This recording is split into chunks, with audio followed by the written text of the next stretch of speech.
Hey everyone, welcome to the channel or welcome back if you're not new here. We're going to do this series. I've been hoping to do this for a while now, and I'm going to title it Intro to Crypto. So, the whole point of this series is to get people familiar with crypto, that this is their first time in this environment, and especially as we move on over to DeFi, I'm hoping to do a bunch of videos like that. So, we're going to answer today what is crypto, and we're going to jump right in and skip the intro.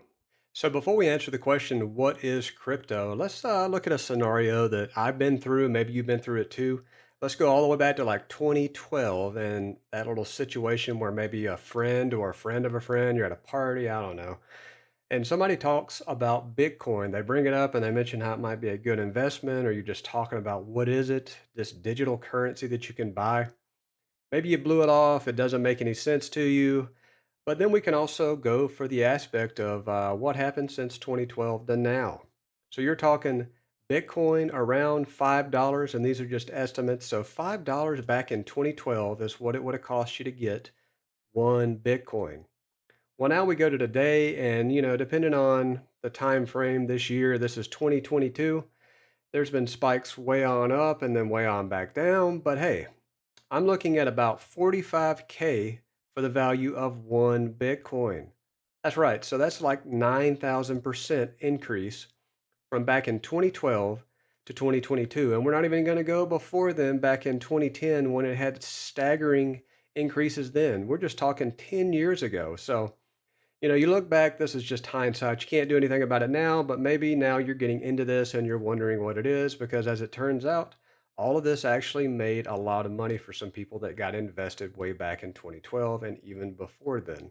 So you're talking about crazy returns, and we want to know what it is now so we can see if we want to invest in crypto, or even more so, if this case, since I do a lot of this investing, maybe you're looking at DeFi and you got to start at the crypto side first to understand it before you step into that environment to be safe. So we're going to answer all that today. So now what is cryptocurrency? Well, it's kind of like that paper stuff that we spend money on, except it's digital. It's a digital form of that. And in this case, it's actually a little different because it is decentralized. So what is decentralized? We're not going to go into all the detail here. Definitely feel free to Google search all that information, but essentially it means it's not under control of one entity. And that is to say, it's not under control of a bank or a financial institution, or in this case, a lot of ways, or under a government. So that means it's actually a little bit more open, it's more free. You don't have to worry about somebody coming in and making crazy changes to the currency itself. So we kind of know what it is, but what is it good for? And the answer is it's an investment in some sense. Now, just like the cash version that we have, the fiat, which is what that side is called with the paper money we have, in my case, the dollar. In this side, on the crypto side, it's good for an investment. It's good for possibly paying. Now that's not widespread. It's not naturally accepted. Like, you can't go to Walmart and spend your cryptocurrency right now, at least not easily. Now all this has changed over the past few years. There are more places accepting crypto in some form. There's even places as far as an exchange right now called crypto.com that offers you a credit card that allows you to actually spend your crypto. So it's becoming more widespread, at least in the payment side. So, but for the investment side, you can literally just convert your fiat, your dollars, over an exchange, buy the crypto. You could hold it, the HODL word that people throw out there if you don't know what that is. So you can actually hold it, gain value over time, and then that's a form of investment, of course, because now you can take that back to your fiat. That's still the most accepted standard right now in order to actually make more money as an investment versus stocks or real estate, whatever it may be. So just an alternative investment option. So we already kind of answered this a little bit, but we're going to hit more on it. So what makes it different, and different from that fiat stuff that we were just talking about, the paper stuff? Well, it's actually pretty simple. We already said that word, decentralized, but we also have a new one. It's going to be a currency. In this case, the crypto is deflationary. At least most of them are. So your coins are typically deflationary, while fiat is very much inflationary. And so we'll start with fiat. That inflationary word with it just basically means you have your dollars in your pocket, and it turns out that, at least where I'm at, the government is just continuing to print more dollars. Essentially, instead of, we'll say, if there were $100, and just run with me here, a little bit more than that, right? Trillions. So let's say there's $100 in this entire world right now, USD. Well, they're printing out more of those. Now there's 101 today, there'll be 102 tomorrow, and so on. So it's inflationary. They continue to add more money out there, which unfortunately devalues the value of a dollar. So it's inflationary, it loses value, right? That doesn't sound good to anyone. You see that in the form of going out and actually buying products, your dollar isn't worth as much. So the downside of that is, of course, what I just said. You don't want to lose value in what you hold because now you need to make more of it in order to actually have more value. So on the flip side of this now, we move to crypto coins. In this case, we'll say Bitcoin. Bitcoin is a deflationary asset in the sense of we don't have to worry about it inflating. So what that means is there's a limited amount of Bitcoin, the real truth of what we want with the fiat. So limited Bitcoins means that over time, we're going to have less and less Bitcoins as people buy those, which is why the value of the Bitcoin is going to naturally go up as less of those are available. And that will happen over time. I don't know the time frame here that that's actually going to happen, but as those are mined out, eventually they will hit that cap on Bitcoin and we will no longer see Bitcoin available unless people sell them back for us to be able to purchase them. So naturally, the value is going to go up and hence the deflationary, which is a good thing. So that's the difference between fiat and crypto coins in this sense is the inflationary versus deflationary, which is a very major benefit in most every case out in the world. Less items usually leads to increased value.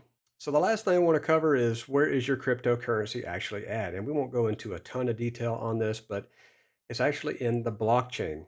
So before we hit up what that is, cryptocurrency is stored out there in this blockchain, right? And it's not super far off from your fiat, your cash. Now, I know you have cash in your pocket, or hopefully you do. You have it somewhere in your wallet, your real one, not this fake wallet that we know about that exists out there for the digital side of crypto. But my point is, there's a lot of digital going on with your bank and with your credit cards and all that. So that aspect, you just got to keep your mind wrapped around that. The crypto is not far off from this. It's still in a wallet out there. Hopefully, you move to a wallet that you actually control, but you can have a wallet out there on an exchange. And the whole idea of that is, it's really not sitting in the exchange most of the time, but it's actually out there in some wallet that they control. So basically, this blockchain is made up of tons of nodes, and those nodes are really just like a computer. So all that information is shared out there. So this node can have a copy of the blockchain, and this node can have a copy of the blockchain, and all these nodes talk to one another to make up the full blockchain. So essentially, what happens is I make a transaction. The blockchain has a copy of that transaction. It records it essentially. It's like a ledger. And so all that information's out there. It knows exactly what you've done. One of the greatest benefits of this is, unlike a bank, you go and hack the bank, and I'm not saying you, but someone out there hacks the bank, and maybe they lose funds, steal funds, whatever it is, they tamper with it, right?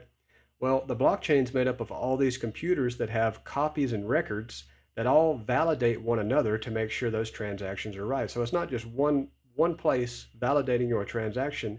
It has many validations across the blockchain, which makes hacking and intrusions way, way, way harder than you would see in a financial institution, for example. So there, you've got a security aspect there with the blockchain. It's got all your records. They're all available to anyone out there. So it's very public. Now, you don't always know this wallet here on the blockchain belongs to person A. There's some transparency and there's some hidden aspects. So I don't want to say it's completely public like that. So, for example, if I share my public address with you, you could go send me money and you'd know that belonged to me. But there is some transparency there, and there's also some more layered, hidden stuff there just like you'd expect on the banking side. But anyways, that's the blockchain. That's all it is. It's just a way to keep a track of your actual cryptocurrency. It tells you exactly how much cryptocurrency is in your wallet out there.